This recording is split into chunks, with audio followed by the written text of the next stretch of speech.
اس قافلے کے اوپر حملہ آور ہوتے ہیں جس میں صرف ڈر ہوتا ہے، جس میں صرف خوف ہوتا ہے۔ پھر اس نے وہیں پر جیل کے اندر اسلام قبول کر لیا۔ اپنے اللہ کے اوپر جب میں نے یقین دیکھا تو میرے دل کے اندر ایمان کی طاقت پیدا ہوئی۔ ایک اطالوی کپتان نے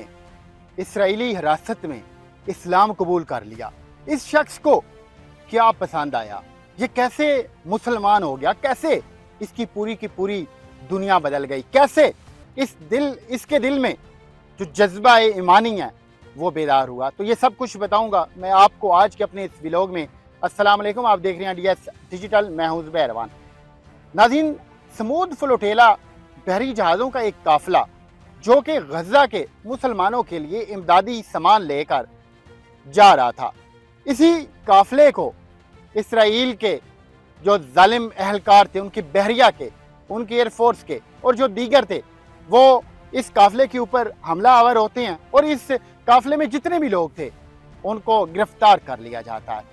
انہی گرفتار لوگوں میں ایک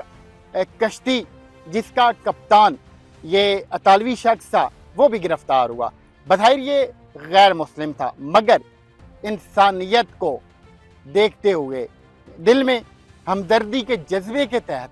یہ بھی غزہ کے معصوم بچے اور بچیوں کے لیے امدادی سامان لے کر جا رہا تھا، کیونکہ اسے پتہ چلا تھا کہ وہاں پر چھوٹے چھوٹے بچے نہ صرف شدید زخمی ہیں گولہ باری کی وجہ سے، بلکہ بھوکے پیاس سے مر رہے ہیں۔ تو یہ ان کی بھوک پیاس کا احساس کرتے ہوئے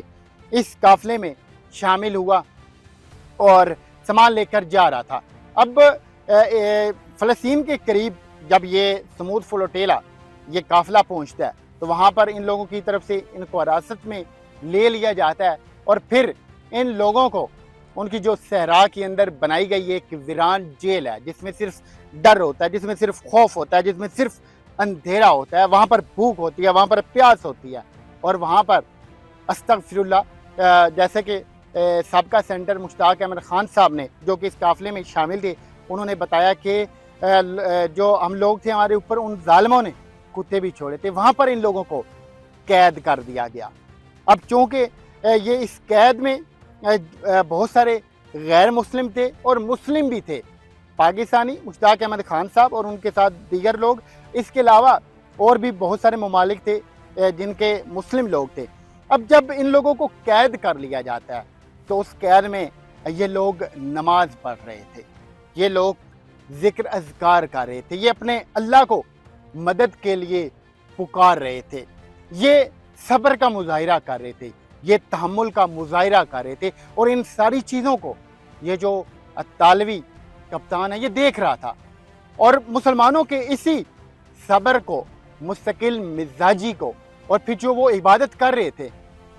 دیکھا تو اس کے دل کے اندر بھی شوق پیدا ہوا۔ پھر آپ یہ دیکھیں کہ اس کی جو پوری کی پوری زندگی تھی وہ سیکنڈ کے اندر کیسے میرے اللہ عظیم نے چینج کر دی، اس کی پوری دنیا بدل گئی، اور پھر اس نے وہیں پر جیل کے اندر اسلام قبول کر لیا۔ اور پھر یہ جب باہر آتا ہے، جب ان لوگوں کو آزادی نصیب ہوتی ہے تو پھر یہ باہر آ کر میڈیا کو بھی یہی بیان دیتا ہے، اور اپنے اس بیان میں یہ کہتا ہے کہ میں نے جب مسلمانوں کی صبر اور ان کی مستقل مزاجی دیکھی، پھر میں نے ان مسلمانوں کا اپنے اللہ کے ساتھ رابطہ دیکھا، پھر ان کا اپنے اللہ کے اوپر جب میں نے یقین دیکھا تو میرے دل کے اندر ایمان کی طاقت پیدا ہوئی۔ میرا بھی دل کیا کہ میں بھی یہی والا مذہب قبول کر لوں جس میں جو حق ہے، جو کہ سچ ہے، اور پھر یہ مسلمان ہو گیا۔ تو یہ چھوٹی سی کہانی ہے، مگر